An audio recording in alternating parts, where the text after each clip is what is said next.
Avril Lavigne a vraiment touché à tous les domaines de la création. En 2007, elle nous a même proposé une petite BD appelée Make 5 Wishes. Petit focus sur ce comic book assez original.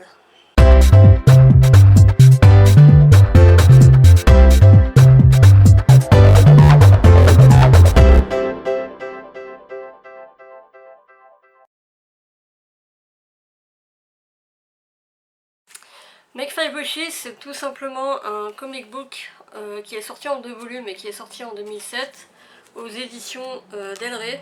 Il a été écrit par Joshua Dysart et il a été illustré par Camilla D'Erico.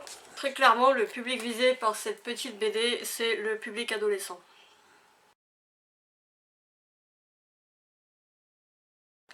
Attention, spoil! En fait, ça raconte l'histoire d'Anna qui est une ado qui se sent visiblement mal dans sa peau. Elle est très timide et elle n'a pas vraiment d'amis. Elle est super fan d'Avril Lavigne et son rêve le plus cher c'est de la rencontrer et de devenir amie avec elle.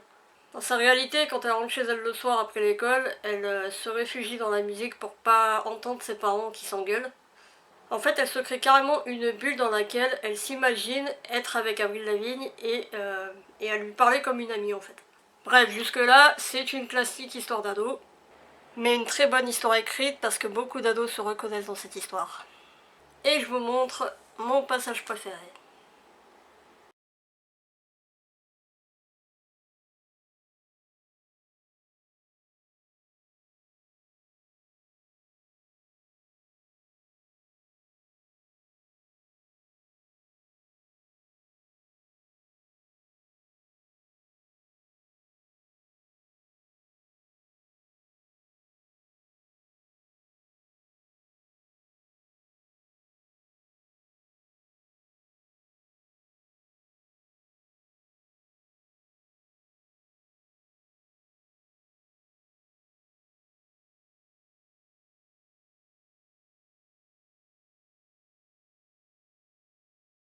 Et pour continuer l'histoire, Anna, comme un peu toutes les ados de son âge, elle traîne sur le forum d'Avril Lavigne et à un moment donné, elle tombe sur un site internet qui s'appelle make5wishes.com.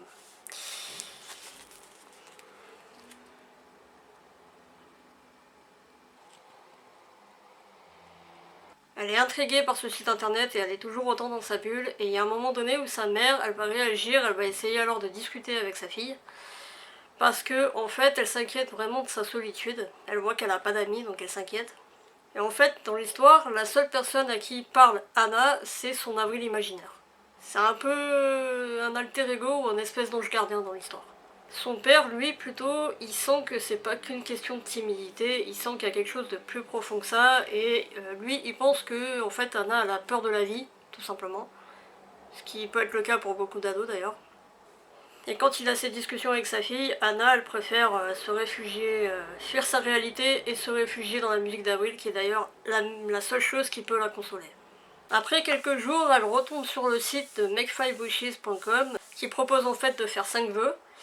Et du coup, elle décide de commander le coffret qui est proposé, donc le coffret Make 5 Wishes, parce qu'elle sent que c'est ce qu'elle doit faire en fait. Elle finit par le recevoir, et dedans, il y a une surprenante petite créature qui va la guider dans chacun de ses vœux. En fait, il est là pour réaliser ses vœux. Et Anna et cette petite créature, ils deviennent potes, et ça devient même un peu son animal de compagnie qu'elle finira par appeler Roméo. Et Roméo, il ressemble à ça. Un petit peu peur, hein, il est rouge, tout petit là. Son premier vœu, c'est que le mec qu'elle aime s'intéresse à elle. Ensuite, elle veut que toute l'école s'intéresse à elle. Parce que je rappelle qu'elle est seule au monde. Après, un peu sous le coup de la colère, elle demande à ce que le vieux Weston, qui est un vieux monsieur chez qui elle doit passer du temps pour essayer de se sociabiliser, et qu'elle n'aime pas du tout, elle demande à ce qu'il ne veuille plus la voir.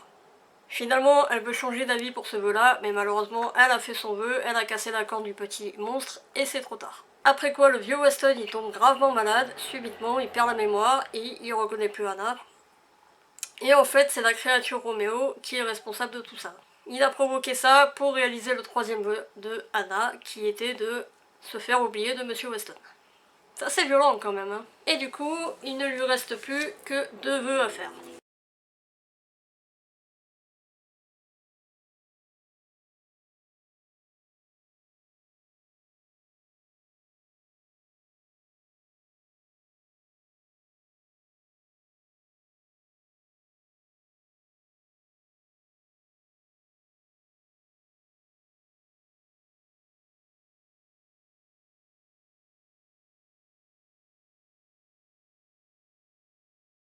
Alors elle demande à ce que ses parents soient heureux au lieu de se déchirer. Et après ça, elle arrive à l'école en s'attendant à ce que tout le monde l'accueille comme si c'était la fille la plus populaire de l'école. Et après ça, c'est comme ça que le tome 1 se termine. On arrive donc au tome 2. Et bah non, au final, quand elle arrive à l'école, elle n'est pas populaire, elle est toujours aussi seule au monde et paumée dans son école. Alors elle va se plaindre à son pote Roméo qui va lui expliquer que mettre en route ses vœux, bah ça prend du temps. Juste après, il y a Brian, le mec qu'elle aime, qui commence à venir lui parler, alors vous imaginez bien qu'elle commence à rêver. En rentrant chez elle, bizarrement, elle trouve que c'est très calme, qu'elle n'entend pas ses parents s'engueuler. Par contre, quand elle rentre dans la maison, elle trouve sa mère en train de pleurer et sa mère lui explique que son père la quitte pour une autre. En fait, tous les vœux de Hana se réalisent, mais pas comme elle le voudrait. Bon, après, je spoil pas tout, il y a des histoires un peu secondaires, etc. Il y a des problèmes qui sont causés par Roméo, mais dans le but de réaliser les vœux d'Hana, en fait. Et ce sera à vous d'aller voir.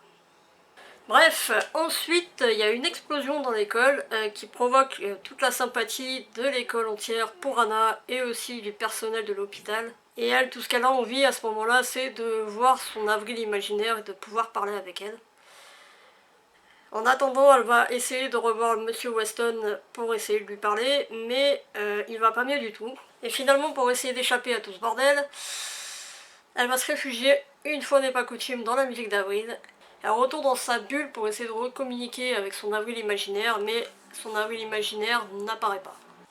Et du coup, elle se demande si son dernier vœu, le plus cher, donc, ce serait pas celui de rencontrer Avril Lavigne pour de vrai cette fois. Et surtout, qu'en plus de ça, elle passe en concert près de chez elle, dans sa ville. Mais elle le sait pas. Et elle se rend compte un petit peu aussi qu'autour d'elle, tout le monde commence à la traiter un peu différemment, que ce soit ses parents ou les gens à l'école. Tout le monde commence un peu à s'intéresser à elle petit à petit. Donc il y a déjà un de ses vœux qui commence à prendre forme. Elle va même se faire une amie qui s'appelle Rose et qui va lui proposer, je crois, de participer à une soirée cosplay. Et donc de la déguiser en Avril comme elle est fan. Donc elle va passer par le maquillage, la coiffure et le look d'Avril. Donc elle va se transformer en Avril.